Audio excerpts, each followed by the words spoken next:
para falar em questões importantes, né? Tributos. Diz uma coisa, para realmente conseguir fazer a importação, vocês estão tentando uma desoneração, é isso? E seria possível de fato? Na verdade, né, você tem aí um problema climático hoje acontecendo na cultura do milho, principalmente no sul do país, Santa Catarina, Rio Grande do Sul, Paraná e até chegando a Mato Grosso do Sul. E esses estados que produzem tanta carne, né, dependente do milho, suinocultura, avicultura, acabam vindo ao Centro-Oeste, vindo ao Mato Grosso se abastecer. Então o problema não é um problema pontual de Mato Grosso, é um problema geral, um problema da oferta, que pode ter uma quebra da expectativa de safra a nível Brasil. E aí a desoneração da importação acaba acomodando esses estados do Sul, que podem ter acesso ao milho da Argentina, ao milho do Paraguai, e elimina essa corrida, essa pressão do milho do Centro-Oeste. Então, né, é toda uma acomodação do mercado nacional, que sim é muito importante para nós, porque aí você garante o abastecimento de todas essas cadeias super importantes que dependem do milho, né? Você segura um pouco o preço sem prejudicar o produtor de Mato Grosso. A gente deve ter uma super safra aqui, a janela de plantio do milho de segunda safra é uma janela boa, está chovendo bem em Mato Grosso, diferente dos outros estados. Então você mantém a renda do produtor rural, a renda no campo, sem comprometer a produção de outras cadeias tão demandantes, dependentes do milho. Exatamente, olha, houve aí muita reclamação de toda a cadeia. Quando você diz, Guilherme, da cadeia, a gente está falando de algo muito gigante, de muitos rebanhos, por exemplo. E quando o milho tem uma disparada e uma escalada de preços, até o consumidor final, que está lá na ponta, ele sente, a gente tem que incluir também esse consumidor nessa cadeia, né? Mas se o cenário se manter como está atualmente, será que os produtores vão conseguir, de fato, encontrar um ambiente para ter lucratividade e ampliação da sua produção?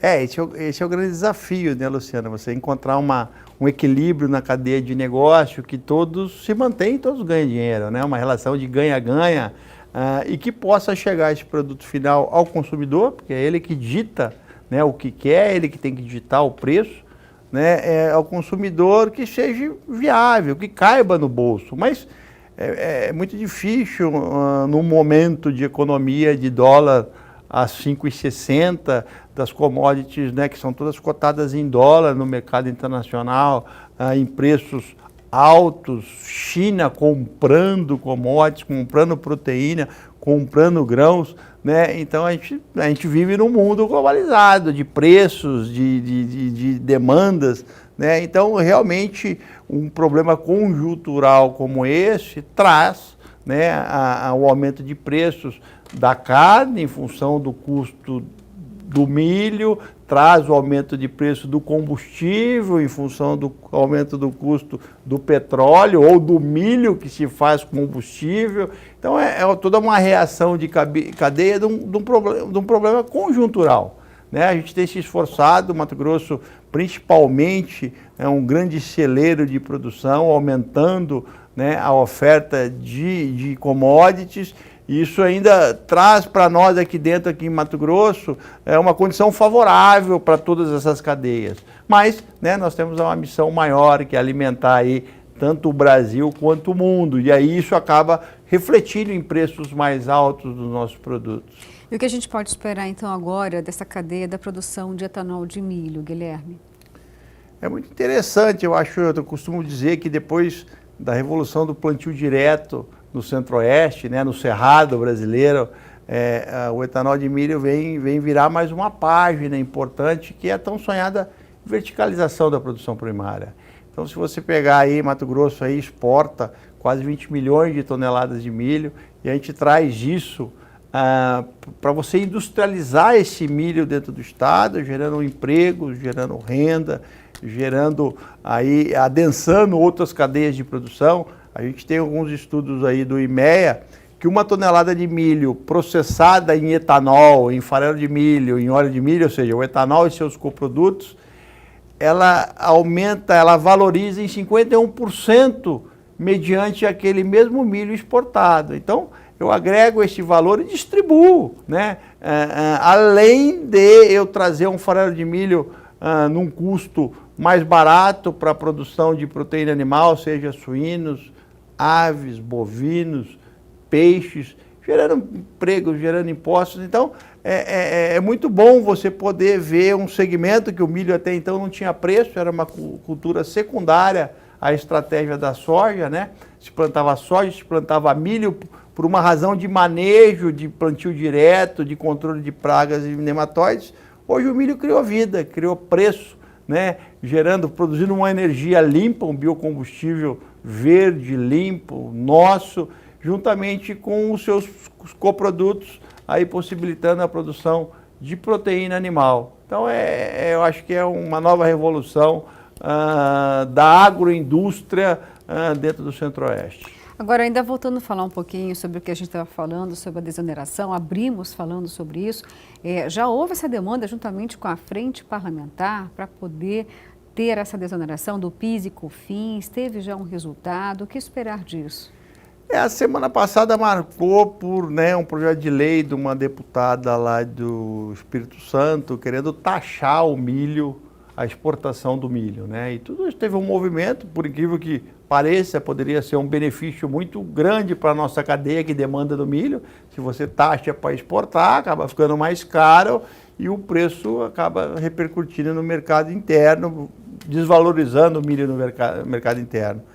Mas nós fomos à frente parlamentar justamente que não é o caminho, taxar a exportação, daqui a pouco quer taxar a carne, o café está caro, taxa o café, o arroz está caro, taxa o arroz, o petróleo está caro, taxa a exportação. Enfim, acreditamos que em contrapartida a este movimento de você querer taxar os commodities, seria importante num momento pontual você desonerar para que a gente possa se abastecer pontualmente se há um risco de desabastecimento, de pouca oferta, de quebra de safra, você poder importar sem custos. Então, é um mecanismo que pode ser revertido daqui a 3 meses, daqui a 6 meses, imediatamente abastece, depois taxa de novo, cobra o imposto de importação de novo, o PIS e o COFINS, enfim. Mas não cabe, por mais que seja interessante para a cadeia da suinocultura, ou para o etanol de milho, para a avicultura, você represar esse milho, mas estamos numa economia de mercado globalizada, de livre mercado, nós não podemos ir contra o preço do milho no mercado internacional, na Bolsa de Chicago, temos que ser competitivos, né? Essa é a palavra de ordem. Então, eu acho que desonerar é um mecanismo interessante pontualmente para abastecer o mercado. E no momento, Guilherme, até onde pode chegar o legado do etanol de milho? Existe já alguma demanda maior? Por exemplo, existe uma aproximação até mesmo com a indústria automobilística? Tem novidades nesse quesito? Tem muita coisa para acontecer, né? As soluções de mobilidade do futuro, né, não serão únicas, né? Você não vai ter apenas um carro elétrico, né? Não adianta nada você ter um carro elétrico de uma fonte de energia suja, né? Você transferir a poluição do escapamento do carro por uma usina termoelétrica, que acontece na Europa, você tira a poluição de cima do carro e leva para uma usina geradora de energia fóssil, né? Então o carro a etanol, ele comprovadamente é a solução mais viável, principalmente para o Brasil, que já tem toda uma rede de abastecimento consolidada.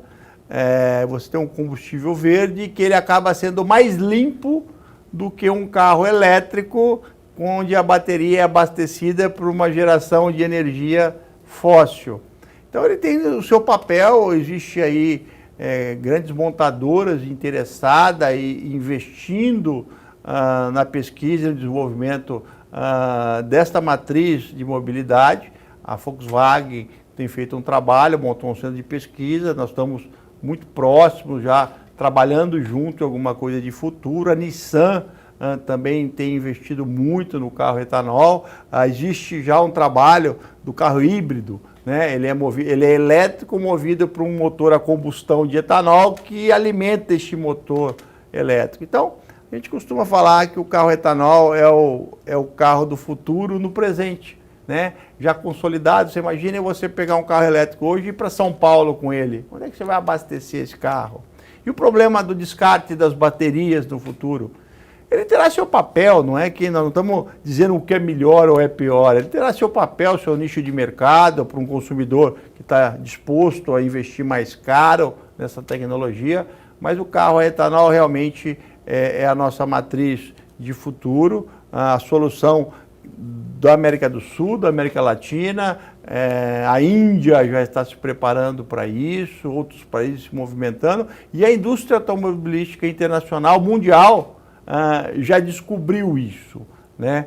Então, eu acho que o etanol ele tem muito a crescer, seja ele de cana-de-açúcar, seja ele à base de milho, é uma matriz de consumo que tem muito a desenvolver, principalmente num país que tem excedentes exportáveis, né? Em vez de a gente exportar milho em grão, a gente pode vender combustível, a gente pode, né, trazer um combustível nacional para a sua matriz de consumo, quem sabe, né, o sonho, baixar esse preço de combustível, que no mercado hoje é um problema, que traz uma incomodação e um aumento de custo na renda de todo brasileiro.